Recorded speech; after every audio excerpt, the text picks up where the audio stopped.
अस्सलाम वालेकुम दोस्तों, कैसे हैं आप सब। उम्मीद है खैर आफियत से होंगे। चलिए हम अपना एक नए टॉपिक को शुरू कर रहे हैं और ये टॉपिक है हर्फ रब्त और लफ्ज की तब्दीली। ठीक है, इसको में क्या हमको देखना है तो हर्फ रब्त क्या है और हर्फ रब्त की अक़साम कौन कौन सी है, किन किन सूरतों में वो आता है और इसके साथ कौन सी और भी ऐसे अल्फाज है जो इससे जुड़े हुए हैं। तो ये हम सब इसमें समझेंगे। इसमें मज़ाफ, मज़ाफ इलैह, मस्दर, इन अल्फाज को हम समझेंगे। इसकी अक़साम पर भी हम बात करेंगे और साथ साथ इस पर जो सवालात आते हैं उन सवालात की भी हम मश्क करेंगे। सवालात की नौइयत हमने मुख्तलिफ अंदाज के रखे हैं ताकि आपको एग्ज़ाम की तैयारी करने में आसानी हो। ठीक है, चलिए यहाँ से शुरू करते हैं। सबसे पहले यहाँ पर एक दो बातें जो बुनियादी बातें हैं उसको हम समझ लेते हैं। ठीक है, सौतिया जो है ये क्या होता है, तो आवाज़ की जो छोटी से छोटी इकाई होती है जिससे हम आवाज़ को समझने में जिससे मदद मिलती है, उसके मानी लेने में मदद मिलती है, उसको क्या कहते हैं, सौतिया। सौत यानी आवाज़। ठीक है, तो उसको सौतिया कहते हैं। इसको ये जस्ट इंफॉर्मेशन के लिए आपको शेयर कर रहा हूँ मैं यहाँ पर, इसकी ज़्यादा हमको ज़रूरत नहीं है पहले ये दोनों अल्फाज की। ठीक है, अलबत्ता आपने मालूमात के तौर पर इसको रखना है। लफ्ज़ की छोटी से छोटी इकाई जो मानी से मुताल्लिक हो क्या कहलाती है, सरफिया कहलाती है। ठीक है, अगर हम इसको मिलाकर देखें तो ये इससे जो है क्या बनता है, लफ्ज़ बनता है। लफ्ज़ कहने से एक आवाज़ हमारे जहन में या आवाज़ की एक इकाई हमारे जहन में आती है। ठीक है, वो आगे मैं आपको समझाता हूँ किस तरह से। वो जस्ट बुनियादी बातें थी, उसको आपके सामने रख देना था। असल यहाँ से शुरू हो रहा है। ठीक है, असल मौजू हमारा यहाँ से है। सबसे पहले ये देख लीजिए कि हर्फ क्या है। ठीक है, चूंकि हमको हर्फ रब्त तो समझना है, तो हर्फ क्या है। तो हर्फ क्या होता है, जो ना फेल होता है ना इस्म होता है। हर्फ जो है ना फेल होता है ना इस्म होता है और ना किसी मस्दर से वो मुश्तक होता है, जुड़ा हुआ भी नहीं होता है। तो क्या होता है, तो दो लफ्ज़ों को आपस में मिलाकर उसको जो है एक मानी पहनाने का काम जो है क्या करता है, हर्फ करता है। जैसे मैं आपको उसकी मिसाल देता हूं, का, की, को, से, में, ने, पर, ये सब क्या है, हर्फ है। इस तरह से जो आते हैं ये क्या कहलाते हैं, हर्फ कहलाते हैं। अब आप सोचेंगे कि ये हर्फ के बारे में अभी क्यों बात निकली है, तो या फिर इस पर इसको मुकम्मल तौर पर समझने में और क्या बातें मददगार हो सकती है, तो मैं आपको वो भी बताता हूँ। यहाँ पर हमारी बात चल रही हर्फ को लेकर। तो ये हर्फ जो है का, की, को, से, में, ने, पर वगैरह वगैरह, ये ना तो फेल है, फेल भी नहीं है और ना ही इस्म है, बल्कि और ये किसी मस्दर से भी जुड़े भी नहीं है, मश्तक नहीं है ये। तो इसका मतलब ये है कि ये क्या करते हैं, तो ये दो लफ्ज़ों को आपस में मिलाते हैं। जैसे मैं आपको बोलता हूं, आसिम का घर, आसिम का घर, तो यहां का जो लफ्ज आया है उसने आसिम और घर इसको जोड़ने का काम किया। ठीक है, या फिर मैं ऐसा लिख देता तो आसिम घर, तो समझ में आता, समझ में नहीं आता। इसी तरह से की, को, से, है ना, उसकी पहचान से, तो यहां उस पहचान इस तरह से कहता तो बात समझ में आती, उसकी पहचान से कहने में बात वाज़ेह हो रही है ना। तो इस तरह से इनका इस्तेमाल होता है और ये जुमलों को बामानी बना देते हैं। अगर ये ना हो, हर्फ ना हो, तो जुमले बेमानी हो जाएंगे, जुमले बनेंगे ही नहीं। कोई जुमला नहीं बन सकता इनकी मदद के बगैर, है ना, इनके इस्तेमाल के बगैर। तो ये जुमलों के लिए बहुत ज़रूरी है जो हर्फ है। ठीक है, अब हर्फ की कई अक़साम हैं, आज हम उसमें से कुछ बातें समझने की कोशिश करेंगे। ठीक है, जैसे यहाँ पर अभी हम जो है हर्फ को समझ रहे हैं, तो हर्फ जो है अज्जा को मिलाता है और उसको जुमले में परो देता है और जुमले के मतलब को जो है अच्छे से बनाता है। अगर हर्फ को हटा देंगे तो वो जुमला सही नहीं होगा। ठीक है, जैसे यहाँ पर जो है यहाँ पर देखो, खाना मेज लगा दो, कुछ मिसालें ली गई है यहाँ पर। क्या है, खाना मेज लगा दो। बात समझ में आ गई आपको? ओह वाह यार क्या बात बोले सर, ऐसा मत कहना क्योंकि इसमें कुछ ही नहीं है, ये बात ही नहीं समझ में आ रही है ना। तो ऐसा मत कहना क्योंकि ये कोई अधूरी बात है, इससे मतलब नहीं निकल रहा है। किताब बस्ता है, बात समझ में आ गई? क्या बात है, क्या शेर है, एक शेर भी नहीं है ना। किताब बस्ता नहीं समझा तो ऐसा बोल देते हम क्या शेर है, मजा लेने के लिए ना। मेज नीचे जूते पड़े हैं, इससे बात समझ में आ रही है क्या? नहीं। मुझे आप मिल खुशी हुई, बात समझ में आ रही है? नहीं। ये तो ऐसा लग रहा है कि जो बच्चा शुरू में बोलना सीखता है ना, 2 साल 1.5 साल 3 साल का बच्चा जो बोलने की कोशिश करता है, तो वैसे दिख रहे हैं जुमले, है ना। तो यहां पर क्या चीज की कमी महसूस हो रही है, तो वो है पर। खाना मेज पर लगा दो, खाना मेज पर लगा दो। किताब, इस जुमले में में की कमी महसूस हो रही। किताब बस्ते में है, किताब बस्ते में है, ठीक है। मेज नीचे जूते पड़े हैं, इसमें क्या कमी है? मेज के नीचे जूते पड़े हैं, के की कमी है। जैसे ही हम इसको लगा रहे हैं बात पूरी हो जा रही है, ठीक है। मुझे आपसे मिलकर खुशी हुई, यहां किस बात की कमी थी? से की, और कर की भी कमी थी, आ से और कर, ठीक है। तो मुझे आपसे मिलकर खुशी हुई।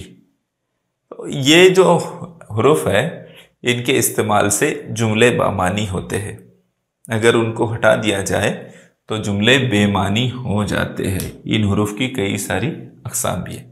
बात समझ में आ गई? हुरूफ की अहमियत तो समझ में आ गई होंगी, है ना। चलिए आगे बढ़े। यहां पर अब हम हुरूफ रब्त समझेंगे। अब हुरूफ रब्त किसे कहते हैं या हर्फ रब्त किसे कहते हैं, ये समझ लीजिए। वो हर्फ जो जुमलों में 2 इसमों को मिलाने या ताल्लुक जाहिर करने के लिए इस्तेमाल हो। वो हर्फ या हुरूफ जो जुमलों में 2 इसमों को मिलाने या उनके दरमियान ताल्लुक जाहिर करने के लिए इस्तेमाल हो, उसे उस हर्फ को हर्फ रब्त कहते हैं। जैसे मिसाल कौन कौन से होते हैं ये?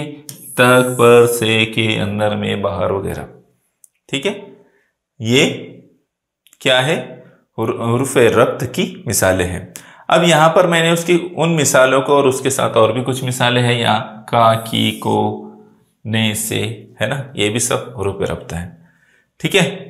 अब यहां मैंने कुछ मिसालें उसकी लिखा है। अकरम को खाना दे दो, यहां पर हुरूफ रब्त के तौर पर क्या आया है? को। अब को जो है अकरम और खाना, इस्म और फेल, या तो वो 2 इसमों को मिलाता है या इस्म और फेल को मिलाता है, या फेल और मफूल को मिलाता है ना। तो इस तरह से जो हुर्फ फेल या फेल मफूल या इस्म फेल को मिलाने के काम करते हैं, तो वो क्या कहलाते हैं? वो कहलाते हुरूफ रब्त। जैसे ये हुरूफ जितने दिए गए हैं यहाँ पर, तक, पर, से, के, अंदर, में, बाहर, का, की, को, ने, से वगैरह वगैरह, है ना। तो ये सब क्या है? हुरूफ रब्त है। अकरम को खाना दे दो, तो यहां को जो है अकरम और खाना इसको मिला रहे। अकरम क्या है? इस्म है, और खाना जो है क्या है? खाना। अकरम फाइल भी है, ठीक है, और खाना क्या है? मफूल, ठीक है। तो इस तरह से उनको मिलाने का ये काम कर रहा है। वो अहमद की किताब है, यहां की जो है यह हुर्फ रब्त है। की, अहमद की किताब, है ना। अहमद और किताब को मिलाने का काम कर रही है, ठीक है। अयान ने अफ़ान को सलाम किया, यहां ने, को, ये क्या है? हुरूफ रब्त है, ठीक है, या हर्फ रब्त भी इसको कहते हैं। तो बात आपको समझ में आ गई कि ये जो अल्फाज हैं इन जुमलों में को, की और ने हुरूफ रब्त है, ठीक है। जो यहां पर लफ्ज आए हैं को, की, ने, ये सब क्या है? हुरूफ रब्त की मिसाल है। बात समझ में आई? हुरूफ रब्त समझ में आया, है ना। रब्त करने में राबता बोलते हैं ना, राबता, ताल्लुक, ठीक है। तो उसके लिए ये काम आते हैं, उसको अंजाम देते, ठीक है। अब हुरूफ रब्त की 4 मारूफ सूरतें हैं, ठीक है। कितनी सूरतें हैं? 4 उसकी, या यूं कहिए कि उसकी 4 किस्में हैं, ठीक है। तो कौन कौन सी 4 किस्में हैं उसको समझ लेते हैं हम। कौन कौन सी 4 किस्में? यहाँ पहले इस हिस्से में जो है मैंने 2 का तस्करा किया, बाद में फिर 2 का तस्करा करेंगे। तो यहाँ देखिए पहले, तो पहली किस्म है हालत फाइली। फाइल काम करने वाले को कहते हैं हालत फाइली। अब हालत फाइली में क्या होता है, इसकी पहचान आपको अच्छी तरह से याद रखनी है। वो क्या है? ने फाइल के साथ इस्तेमाल होता है। ने जो है, ने ये फाइल के साथ इस्तेमाल होता है। अब जब ने जो है फाइल के साथ इस्तेमाल होगा तो वो क्या हो जाएंगी? हालत फाइली। और ने क्या कहलाएगा? अलामत फाइली। ने क्या कहलाएगा? अलामत फाइली। ठीक है, ने क्या कहलाएगा? अलामत फाइली। तो ये बात आपको याद रखना है कि हालत फाइली में ने इस्तेमाल होता है किसके साथ? फाइल के साथ। जैसे अली ने पानी पिया, अकबर ने किताब पढ़ी। तो यहां ने का इस्तेमाल, और भी एक बात याद रखें, सिर्फ फेले माजी में होता है। अब आप कोई भी जुमला दिमाग में लाने की कोशिश करो जो हाल या मुस्तकबिल के से ताल्लुक रखता है और उसमें ने का इस्तेमाल करके देखो कैसे होता है, भला होता है कि नहीं होता है। ठीक है, तो ने का इस्तेमाल जो है सिर्फ फेले माजी के साथ होता है। किसके साथ होता है? फेले माजी, यानी जो काम हो चुका है उसी के साथ होता है। ठीक है, अकबर ने किताब पढ़ी, ठीक, उसने खाना खाया, है ना, इस तरह से बात समझ में आएगी। हालत फाइली समझ में आ गई, अलामत फाइली भी समझ में आ गई। तो ठीक है, उसमें ने का इस्तेमाल होगा और ये सिर्फ माजी के साथ होगा। ठीक है, यहां ने क्या रहेगा? हरफ रब्त है। ये भी, ये ने भी क्या है? हरफ रब्त है, लेकिन हालत फाइली वाला है, उसकी मजीद एक कैटेगरी। ठीक है, अब यहां हालत मफऊली, जिस पर काम हो रहा है वो क्या कहलाता है? मफूल कहलाता है। तो हालत मफूली में जो हर्फ आता है वो क्या आता है? को। क्या आता है? को। ये याद रखना है आपको। हालत फाइली में ने, हालत मफूली में को, मफूल के साथ इस्तेमाल होता है। आप जब इसकी शॉर्ट नोट्स बनाएंगे तो आपने कितना लिखना है? सिर्फ हुर्फ रब्त की 4 अक़साम। पहले हुर्फ रब्त इस तरह से लिख लेना है, हुर्फ रब्त किसे कहते हैं, फिर इस तरह से अक़साम। ठीक है, अब पहली किस्म लिख रहे तो हालत फाइली, नोट्स बनाते हुए हालत फाइली, और उसके आगे सिर्फ ने लिख देना है आपने, और आगे फेले माजी कौस में, फेले माजी, इस तरह से। फिर दूसरी किस्म आपने लिखना है हालत मफूली, हालत मफऊली। ठीक है, उसके साथ को लिख देना है और यहाँ मफूल के साथ। ठीक है, समझ में आ गया? इस तरह से आपने शॉर्ट नोट्स बनाना है इसकी। तो एक पेज में, एक पेज या इससे भी कम में आप इस पूरे वीडियो की नोट्स बना लेंगे। ठीक है, और आप उसको बाद में भी पढ़ेंगे तो आपको याद रहेगा। ठीक है, कलरफुल पेन का इस्तेमाल करें तो बहुत अच्छा होगा। हाँ, हालत मफूली की बात चल रही है हमारी। तो मफूल के साथ जो है क्या इस्तेमाल होता है? कौन सा हर्फ रब्त इस्तेमाल होता है? तो वो होता है को। ठीक है, जैसे नौकर को बुलाओ, अली को किताब दो। ठीक है, तो क्या इस्तेमाल हो रहा है यहाँ? को है ना, अली को किताब दो। बाज औकात को की जगह के का हर्फ इस्तेमाल होता है, जैसे माँ ने बच्चे के कपड़े बदले। तो कभी कभी को की जगह क्या इस्तेमाल होता है? तो वो के इस्तेमाल होता है। क्या इस्तेमाल होता है? के। ठीक है, याद रहेगा। हालत मफूली में को फिर या फिर के। तो आप इस तरह से लिख सकते हैं, को अब लिख के, ताकि आप नोट्स में आपको आसानी हो जाए समझने में। और नोट्स ऐसी बनाना है कि अगर आपने उसको 1 महीना बाद भी पढ़े तो आपको पूरी बात अच्छी तरह से समझ में आ जाए। और नोट्स बनाए बगैर आप अगर वीडियो देख रहे हैं तो मेरे ख्याल से इससे आप ज़्यादा फायदा नहीं उठा पाएंगे। ठीक है, ये बात आपने समझना है, क्योंकि इंसान के जहन में कोई भी बात ज़्यादा अरसे तक नहीं रहती, चाहे सुनी हो या देखी हो।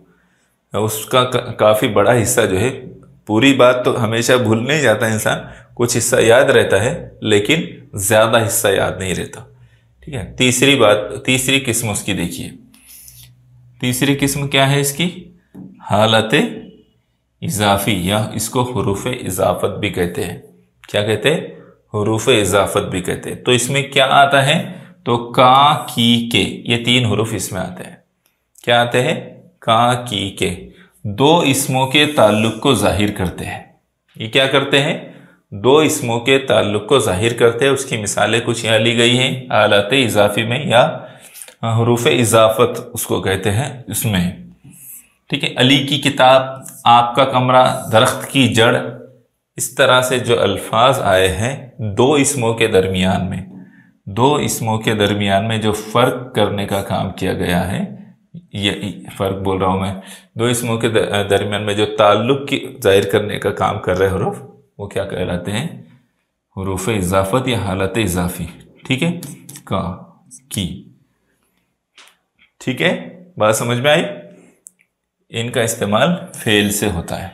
ठीक है, बात समझ में आ गई आपके। चलिए अगली किस्म को देखिए, हालत तौरी, तौर तरीके वाला तौर। ठीक है, तो चौथी किस्म इसकी क्या है, हालत तौरी है। हालत तौरी में जो है क्या लफ्ज़ इस्तेमाल होता है, हुर्फ़ रफ़्त कौन सा इस्तेमाल होता है, से, इसम के साथ इस्तेमाल होता है।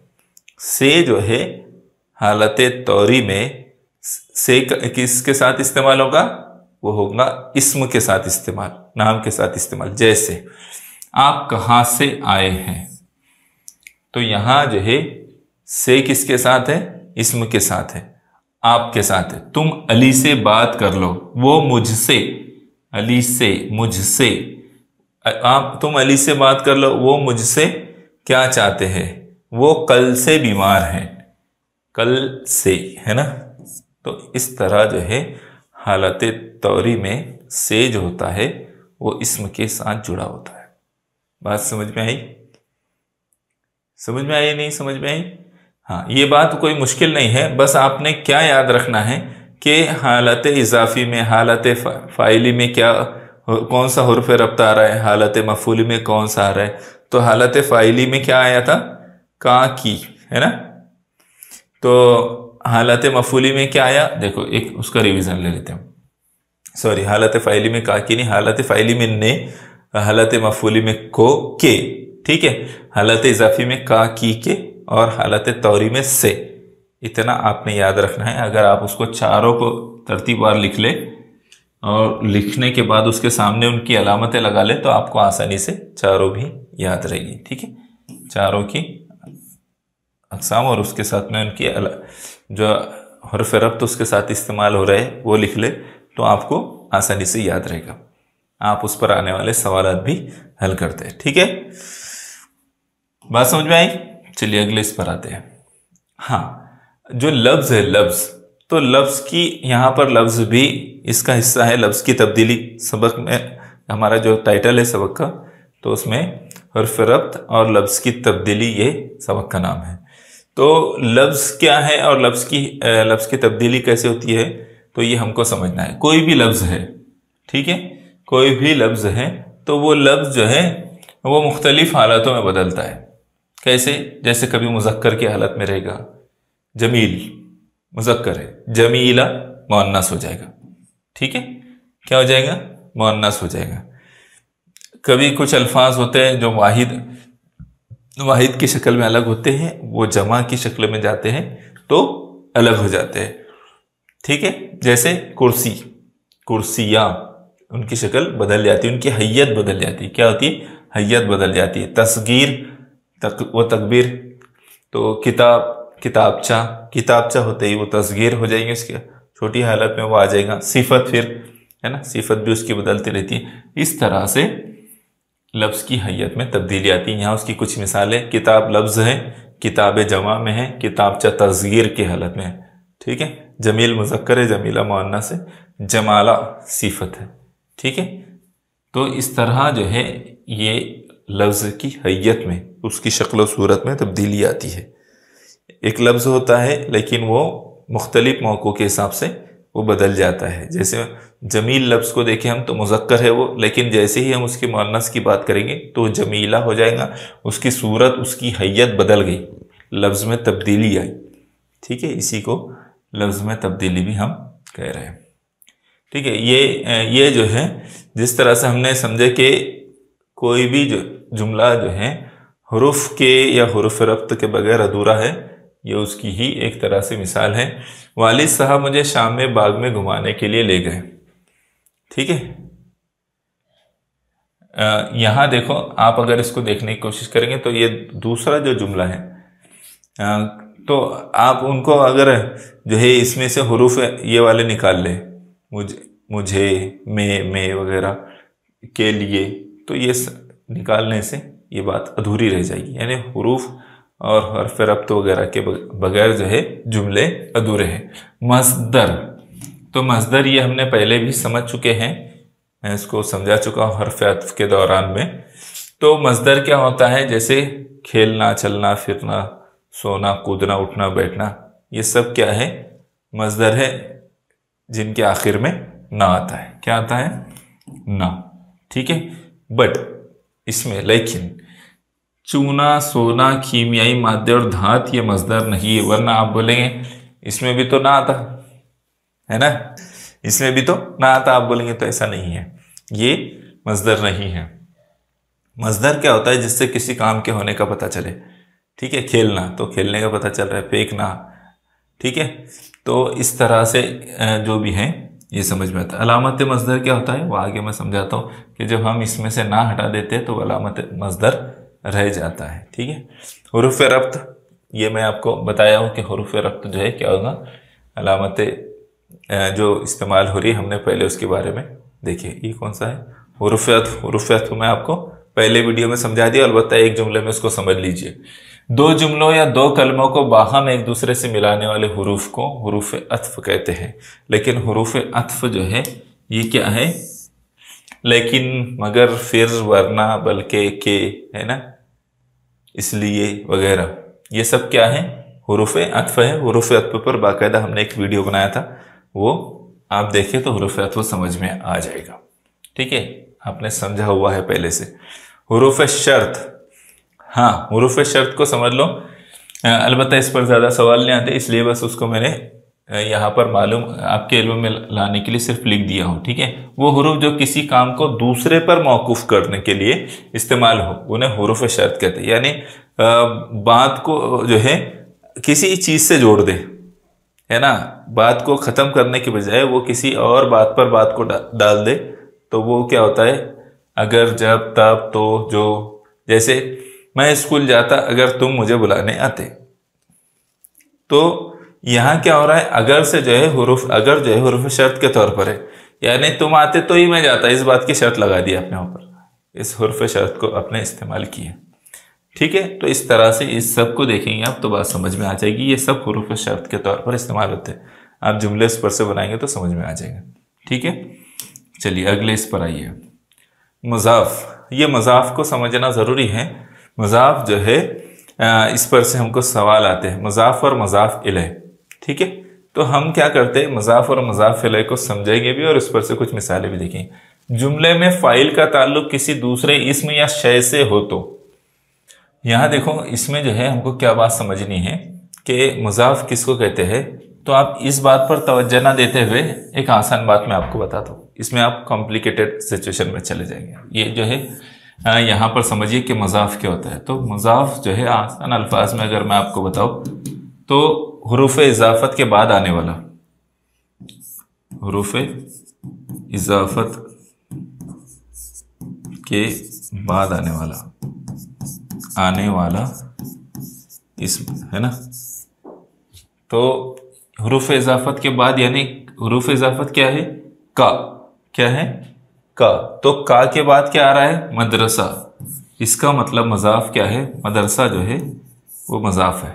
मदरसा क्या है, मज़ाफ है। अब मज़ाफ इलैह किसे कहते हैं, तो मज़ाफ इलैह, मज़ाफ और मज़ाफ इलैह क्लियर कर लो तो आपको उस पर से जो सवाल आएंगे आप क्लियरली कर सकते हैं। हुरूफ इजाफत से पहले, हुरूफ इजाफत से, हुरूफ इजाफत से पहले आने वाला, इसमें इजाफत से पहले आने वाला इसमें, ठीक है, या फाइल, इसको फाइल कहिए या इसम कहिए, ठीक है, फाइल। तो क्या कहलाएंगे ये, ये मज़ाफ कहलाएगा। हुरूफ इजाफत के बाद वाला और हुरूफ इजाफत से पहले वाला वो क्या कहलाएगा? मज़ाफ इलैह।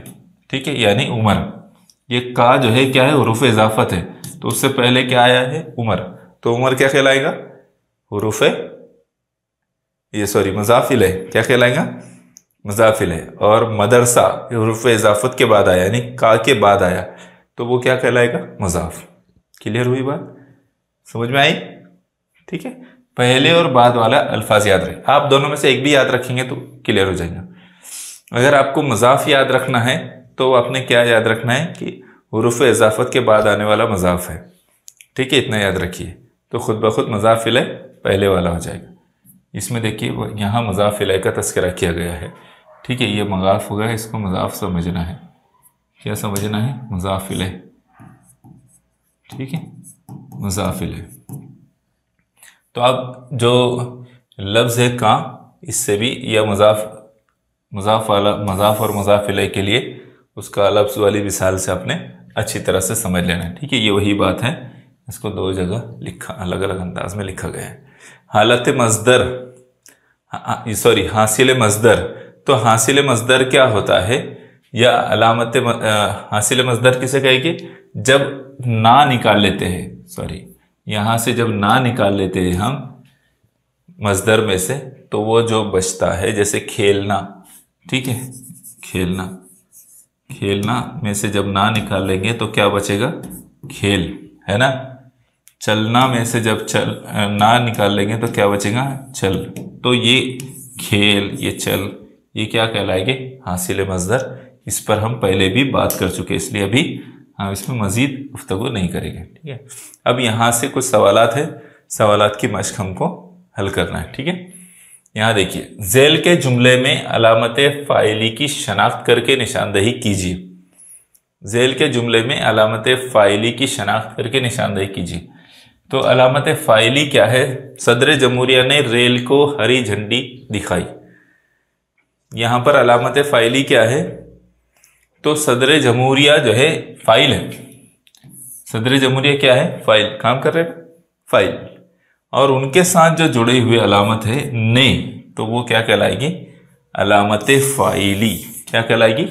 अलामत फ़ाइली। बात समझ में आ गई? हमने इससे पहले हालत फ़ाइली में उसको देखा है, उसमें क्या आता है? ने आता है सिर्फ। ठीक है, अगले सवाल पर आ जाइए। ये दर्ज झेल जुमले में हुरूफ इजाफत की शनाख्त कीजिए। ये कपड़ों की दुकान है। अब तो आपको आसानी से मालूम हो गया होगा, हुरूफ इजाफत बोले तो का, की, के, ये हुरूफ इजाफत है। इसका मतलब क्या आएगा? ये कपड़ों की दुकान है में हुरूफ इजाफत क्या है? की है। क्या है? की। ठीक है, ऑप्शन नंबर 1। हुरूफ इजाफत बोले तो का, की, के। सर्दी में घूमो मत, इस जुमले में हर्फ जार की शनाख्त कीजिए। तो इसमें क्या है? सर्दी में घूमो मत, तो में जो है ये क्या है? हर्फ जार है। में क्या है? हर्फ जार है। इसको हम पहले समझ चुके हर्फ जार को। ठीक है, सर्दी में। ठीक है, अरहम का खत बहुत उम्दा है, इसमें मुज़ाफ इलैह समझना है। अरहम का खत बहुत उम्दा है, तो यहां पर मुज़ाफ इलैह क्या है? तो क्या होगा मुज़ाफ इलैह? मुज़ाफ इलैह होगा अरहम, क्योंकि हमने क्या समझा था कि हुरूफ इजाफत से पहले वाला क्या होता है? वो मुज़ाफ इलैह होता है। तो यहाँ पर मुज़ाफ इलैह क्या है? हुरूफ इजाफत से पहले, यानी का से पहले अरहम। इसलिए ऑप्शन नंबर 1 हमारा जवाब होगा। अरहम जो है मुज़ाफ इलैह है, क्योंकि वो हुरूफ इजाफत से पहले आया है। उस्ताद ने बच्चे को सजा दी। ठीक है, उस्ताद ने बच्चे को सजा दी। इस जुमले में अलामत मफऊली है ना, तो मफूल के साथ जो जुड़ी हुई अलामत होती है, हर्फ होता है, उसको अलामत मफूली कहते हैं। तो किसको सजा दी गई? सजा देने का काम किस पर किया गया है? तो वो बच्चे पर किया गया। इसका मतलब बच्चा क्या है? मफूल है। बच्चा क्या है? मफूल। बच्चे के साथ क्या चीज जुड़ी हुई है? को, है ना। बच्चे के साथ क्या चीज जुड़ी हुई है? तो वह है को। तो इसका मतलब ये है कि अलामत मफूली क्या होगा? वो होगा को। इससे पहले हमने हालत मफूली में जो अल्फाज देखे हैं को और बाज़ मरतबा के भी आता है। ठीक है, ठीक है, बात समझ में आई। चलिए अगले इस पर आइए। हाँ, ये सवाल आपके लिए है, आपने इसका जवाब जो है कमेंट करके बताना है। मदरसे की इमारत बहुत बुलंद है, इस जुमले में मज़ाफ की शनाख्त कीजिए।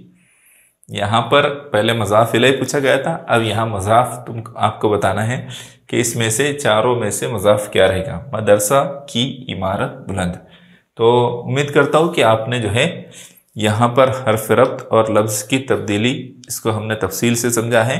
इसमें जो बातें याद रखने की है वो ये है कि हर्फ क्या होता है, हर्फ पे रब्त किसे कहते हैं, हर्फ रब्त की जो चारों अक़साम हैं वो याद रखना है, उसके साथ हर्फ शर्त याद रखना है। फिर साथ साथ आपने जो है मज़दर, हासिल मज़दर, इसको भी याद रखना है। मज़ाफ, मज़ाफ इलैहि हमने सीखा, मज़ाफ और मज़ाफ इलैहि किसे कहते हैं ये बात हमने अच्छी तरह से समझा, और कुछ सवालात की हमने मश्क की है। जो आखिर में बातें मैंने कहा हो वो बातों पर आप थोड़ा सा रिवाइज करेंगे तो आपको पूरा टॉपिक जो है जो हमने समझा है याद आ जाएगा। ठीक है, चलिए फिर मुलाकात होगी इंशाल्लाह नेक्स्ट वीडियो में। जज़ाकल्लाह खैर।